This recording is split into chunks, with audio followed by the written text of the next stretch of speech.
My life be like, yeah. My life be like.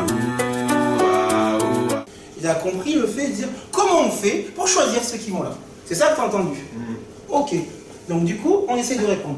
Comment on fait pour choisir des mecs pour qui ça va être pertinent de progresser sur cette capacité à gérer les émotions et pour pouvoir entendre les choses. Est-ce que tous tes joueurs, ils ont besoin? Ça dépend de nos objectifs aussi. Ah, merci. Avec plaisir. Encore une fois, c'est un outil.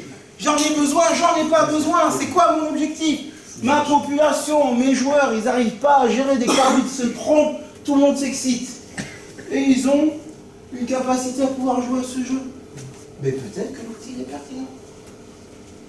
On va pas dire, ouais, bon, là, mes trois quarts, ils font pas des mêlées. Ils font pas des mêlées. T'as déjà entendu un trois quarts râler parce qu'il faisait pas des mêlées? Non, mais c'est pas dans ce sens-là que j'en. J'ai compris ta question. Ouais. C'est que toi, tu vois le verre à moitié vide. Ouais. Voilà. Et du coup, tu vas créer des gros décalages en ton collectif. C'est à toi de gérer ça. Quand tu mets un mec devant ou derrière, tu peux aussi avoir un décalage. Parce que lui, il ne vit pas les choses que les autres y vivent. C'est ton choix, tu l'assumes. Il faut qu'il lui sente dans ton choix. Tu es entraîneur, professionnel d'activité. C'est ton métier de 100% entraînement. Donc tu choisis. Et tu donnes du sens. Et du coup, à partir du moment où tu as une situation où tu as besoin de ça, si tu as un tournoi où tu peux y aller, peut-être ça va être pertinent. Mais pas dans le sens de sport pour tous. Sauf que ta compo de Seven, elle est quand même limitée par les profils physiques des mecs. Tu y vas pour gagner ou tu y vas pour développer tes jeux? C'est un outil. Ouais. On va être gros aussi. Ouais, bien sûr. Attendez, tout le monde l'a vu. Moi j'ai kiffé, j'étais heureux. Thomas Laclaya, j'étais heureux. Quand Thomas Laclaya, on le prend sur les tournois avec le Paul. On prend Thomas sur des tournois avec le Paul. Devenir résilient, Thomas résilient. Enchaîner les tâches, résilient. Thomas, tu as des capacités techniques. Exprime-les. Thomas, tu aimes jouer des duels. Jouez. Quand j'allume la télé, je vois Thomas qui traverse le terrain, qui met une fête de passe arrière. Mais je me dis qu'avec les situations qu'on vient de créer, même si tout le monde nous regardait, mais qu'est-ce que vous faites? Pourquoi vous avez un pilier?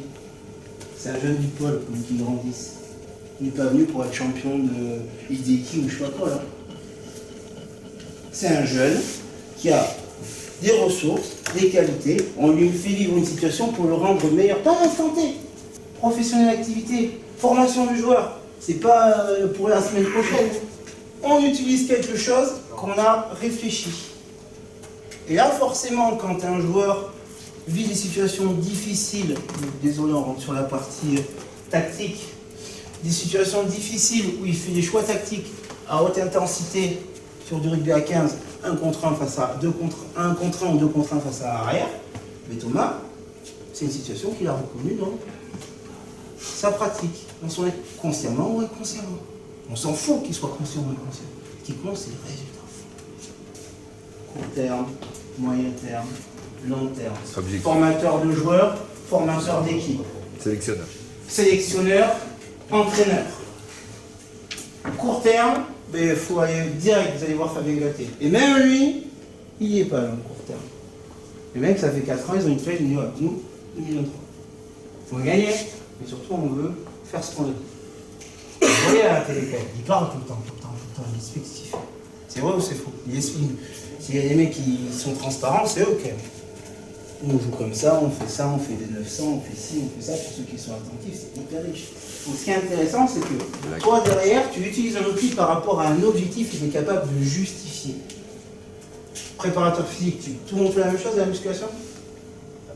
Est-ce que ça peut être frustrant? Lui, il fait un truc que j'aime bien, mais moi, je le fais pas parce que toi, tu as estimé que j'en ai pas besoin. Parce que tu priorises sur autre chose. Même chose.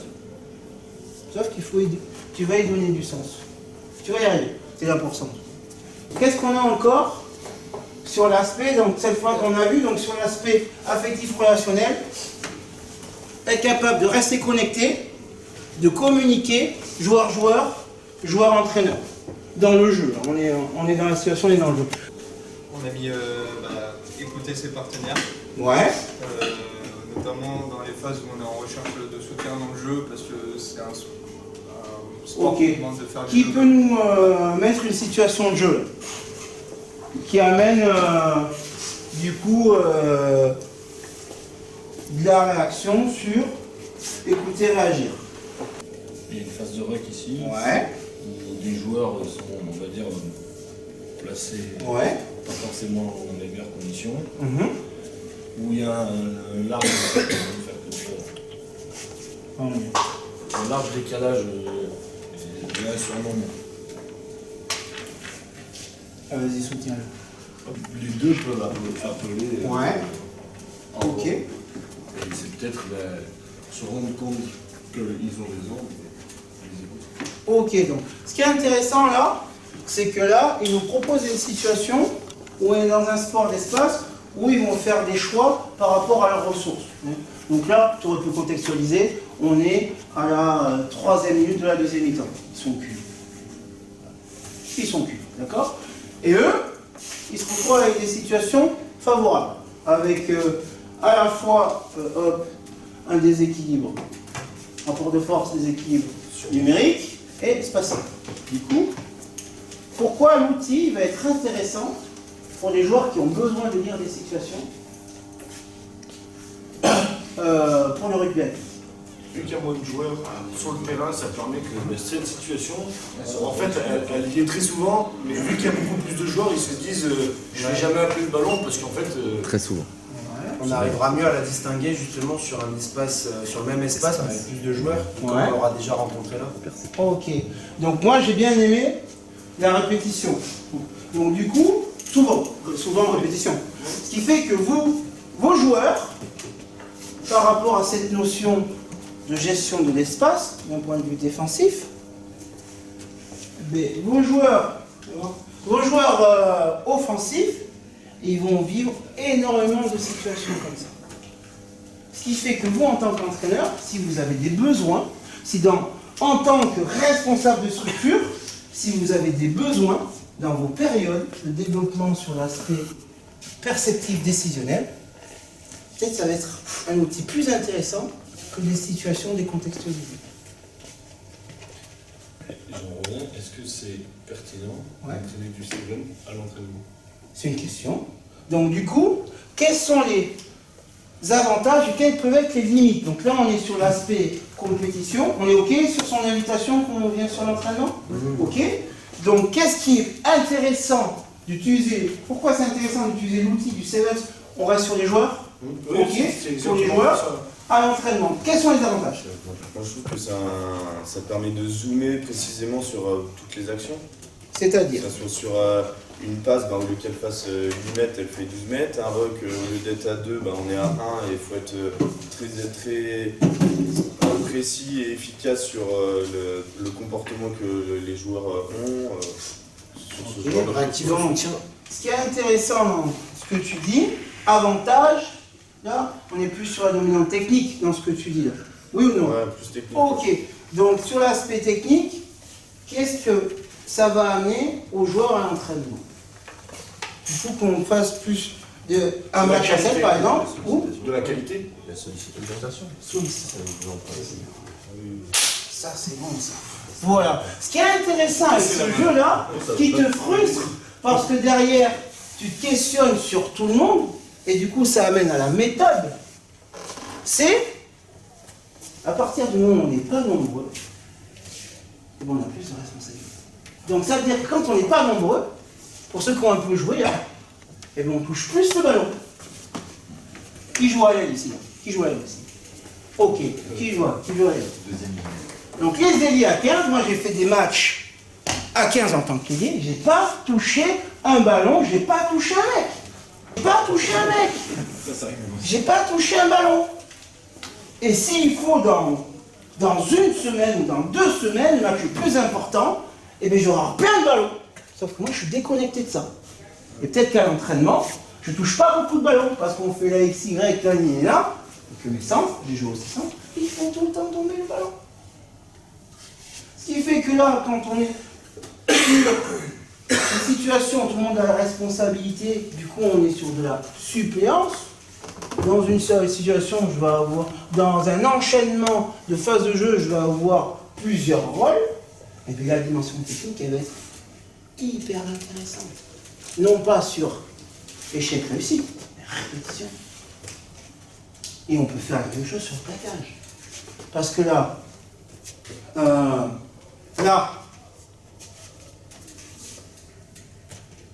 si lui il se roule, qu'est-ce qui se passe? Essai. Ok, d'accord. Il y a, quoi qu'il arrive, un impact psychologique, parce qu'on panique, on réagit, et un impact physique, parce qu'il va falloir se déplacer. Et qui va venir se rajouter à un impact psychologique, c'est USC ou pas. Oui. Ok? Parce qu'après, il n'y a pas récupération, ça joue, hein. S'il n'y a pas essai, ça joue. Ok? Donc ce qui est intéressant là, c'est que chaque geste technique, mal réalisé, va donner une opportunité à l'adversaire de punir. Tu rates un plaquage, il te punit. Tu rates un plaquage, hop, il franchit, hop, il n'en reste plus que 6. Ils n'ont pas eu le temps de se relever. Ok. C'est ce qu'on a vécu, hein. Nous, sur les phases à 10 là, de la Ligue organisée cette année, on a vécu, enfin, moi j'ai eu l'occasion sur des joueurs plutôt débutants, que dès qu'ils, c'était exactement ça, dès qu'ils manquaient leur plaquage, il y avait essai derrière. Enfin, c'est ça qui est intéressant, c'est qu'à partir du moment où on a un objectif clair, c'est quoi l'objectif de la Ligue? C'est quoi l'objectif de la Ligue? jouer tout le monde, sans rassembler. Ok, mobiliser plus ou un maximum les gens qui sont dans le rugby, notamment chez les jeunes, pour qu'ils restent. On diminue le nombre de joueurs qui sont sur le terrain. Ils vont jouer. Et on va donner de la technique au fur et à mesure aux entraîneurs pour gérer tous ces joueurs. Parce qu'au final, si c'est toujours les 10 mêmes qui jouent et 5 les autres qui sont à côté, c'est le même résultat que les qui a froid, sauf que qui ne joue pas, sauf qu'il n'a pas froid, il est habillé. C'est intéressant. Est-ce qu'on a répondu à ta question par rapport à l'utilisation de l'outil à l'entraînement sur l'aspect du coup technique et tactique? Tout à fait physique aussi. Ouais. Physique, ouais. Ok. Du coup, par rapport aux exemples physiques, on a mis qu'il y a une préparation physique qui est spécifique à l'effort qu'on rencontre au rugby à 7. L'enchaînement de tâches, combattre, sauter, tomber, se relever, accélérer, passer, serrer, arracher, voilà tout ça, toutes ces choses qui sont spécifiques au rugby à 7 et qui peuvent être appliquées au rugby à 15 d'une manière. Ok. Il y a la sensibilité qui est arrivée. Il y en a qui ont senti que j'allais être sensible ou pas. Arracher, c'est physique ou technique? C'est technique. Ok. À quel moment c'est physique? Pendant l'action. Au moment de l'action. Non, c'est plus technique. À quel moment ça peut être physique? L'arrachage. Quand on maîtrise à la perfection la technique. La répétition. Merci. Quoi encore? La charge. Ouais, du coup, charge. Donc, on fait attention. 1. Ok. La résistance, donc la durée. Quoi encore? Quand c'est placé dans des tâches dans le match. Ouais, bah, du coup, c'est. Oui, c'est ça qu'on est en train de faire avec ça. Mais du coup, j'arrache souvent. Ouais, vous connaissez ce geste-là? Ok? J'arrache souvent. Je arrache intensément. Ok? Longtemps. Et j'arrache aussi comment? Facilement. Ça, c'est la finalité. Avec le corps. Rapidement. Ok. D'accord. Donc, ce qui va être intéressant, c'est de se dire que dans les situations que vont vivre les joueurs, quelles sont les situations qui vous intéressent dans le rugby à 15 par rapport à cet outil? Qu'est-ce qui se passe dans cet outil physiquement que vous allez pouvoir répéter, soit sur de la durée, soit sur de la répétition, soit sur de la vitesse ou de la puissance? Enchaînement de tâches, ok, intéressant. Quoi encore? Arracher rapidement. Arracher, ok, très bien. Donc c'est-à-dire le joueur il est bloqué, capacité à pas sortir rapidement le ballon, parce que du coup, il a moins de copains. Il a moins de copains. Ça ressemble, quand il a moins de copains, ça ressemble à quelle situation à 15 ans? Franchissement. Ouais. Il a franchi, on le chope. Il est tout seul. Il est tout seul. Et à 7, mais vu qu'il n'y a pas beaucoup de joueurs, ça. Donc du coup, on va développer quel type de joueur là? Mobile et fort individuellement sur pas mal de choses. Ok, sur l'aspect offensif et sur l'aspect défensif. Capable d'enchaîner les tâches. Ouais, mais sur le fait d'arracher rapidement, là, d'arracher avec puissance. Joueur fort. plus simple. Dans les situations où il y a des mecs isolés, quand est-ce qu'il y a des mecs isolés à 15? Des gens qui sont en train de récupérer après le franchissement. Qui est concerné après franchissement? Souvent les 15. Les troisième ligne centre. Voilà. Donc ça veut dire que peut-être dans vos périodes, du coup, à partir du moment où on est sur une période de troisième rideau, vous avez des périodes où vous développez le troisième rideau dans votre club. Je ne parle pas de l'entraîneur, hein. Je parle du coordinateur d'entraîneur. Les cadets dans cette période, peut-être qu'ils vont développer le troisième rideau. Peut-être que les juniors dans cette période, ils vont développer le troisième rideau. Est-ce que ça peut être du coup pertinent pour vous, PAM, de voir s'il y a un tournoi, ou bien de faire comme l'a proposé Poupin, un tournoi amical, parce que c'est pas une caresse à l'entraînement, ou bien un tournoi, enfin des situations de match entre vous, avec des profils, si vous avez le nombre. C'est pertinent ou pas? Oui. Ok, c'est intéressant. Vous parlez d'entraînement. Est-ce qu'un entraînement est obligé d'être sur uniquement match? collectif réduit. Ouais, mais aussi si on reste sur le collectif total, qu'est-ce qu'on peut faire dans nos positions? Ouais, je dirais. Ce qui fait que vous allez, à partir de vos lancements de jeu, par rapport à ce nombre de joueurs, favoriser la création de ce type de situation. Ils vont être obligés de réagir et ça va se multiplier parce qu'ils sont 7 contre 7 et que l'espace est grand. Et un arrière et 2 ailiers, ils gèrent les espaces grands. Dire qu'il y a des fois, c'était la panique à bord à Tarbes. On n'était pas super bien organisé. Et quand on se tapait le Toulon, mais on ne rigolait pas, parce que là, ça arrivait vite.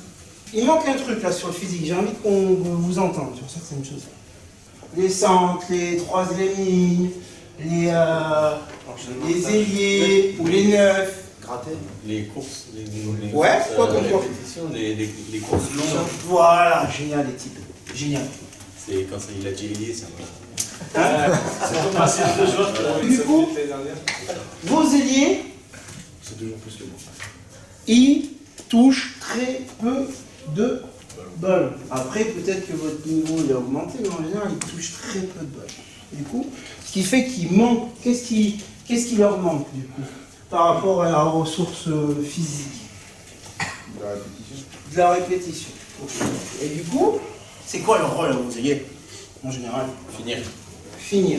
Sauf que si moi je vis très peu de situations pour finir, en fonction de mon âge, est-ce que je vais vraiment développer mes qualités de vitesse d'accélération et maintien de ma vitesse, d'endurance de vitesse? Non. Ok. Est-ce que le tournoi, ou le match, peut aider nos joueurs à profil, soit en développement, soit en perfectionnement, soit en optimisation, à être dans ces ressources-là avec beaucoup plus d'aisance? Pourquoi? Parce qu'il va être beaucoup plus sollicité. Ouais, ok, et quoi encore? Bah, comme on l'a dit tout à l'heure, là, ils ne peuvent pas se cacher. Ouais. Les sprints vont être beaucoup plus longs aussi. Ok, qu'est-ce qu'il y a derrière le sprint? La récup va être plus courte. Il marque. Ils marquent ou? Il marque dans le but. Soit ils marquent, soit ils font quoi? Soit il marque ça. Ils jouent leur Oui, donc là on parle d'utilisateurs, mais s'ils sont opposants? Ils courent. Ouais.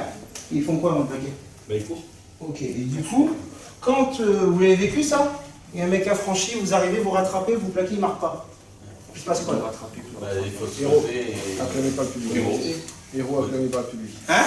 Héros, acclamez pas le public. Là, ici, là, ça envoie. Là, d'un point de vue hormonal, là, ça envoie terrible. Là, c'est plein de pousses qui viennent d'arriver. J'ai fait un exploit sur une équipe. Hop. C'est vrai, hein? Et sauf que lorsqu'on le vit peu, mais parfois, on se dit, je ne vais pas le rattraper. Je ne vais pas le rattraper. J'ai une croyance limitante, ça je vois sourire, ça c'est bien. J'ai une croyance limitante qui me dit que quoi qu'il arrive, ce mec, il va plus vite que moi. Parce que du coup, ma vitesse, c'est plus un ressenti, enfin, une imagination plutôt qu'une réalité. Vous voyez ce que je veux dire, les copains, ou pas? Ok. Ce qui fait que là, vous allez permettre à vos ailiers, et c'est super bien ça. C'est comme les mecs de l'athlétisme. Ils font des choses, ils font des choses, ils font des choses, ils font des choses, ils font des choses, ils font des choses. Ça arrive, ça ne dure pas longtemps. C'est-à-dire que votre ailier, le ballon important où il va falloir marquer, ben, s'il faut, il va arriver en fin de saison. Sur le match de phase finale. Ou en milieu de saison, quand il y a des points importants. Sauf quand le sollicitant peut, ben, il va se diminuer tout seul. Et donc là, en lui permettant à des moments donnés de vivre ces situations, il va accélérer, finir, marquer, accélérer, rattraper, récupérer le ballon pour qu'ensuite on puisse marquer. Et bien derrière, vous allez développer d'un point de vue physique et surtout, quelle dimension encore? Mental. En termes de motivation. Confiance en moi, motivation. Je suis motivé à réaliser parce que je sais, j'ai déjà fait, je sais le faire.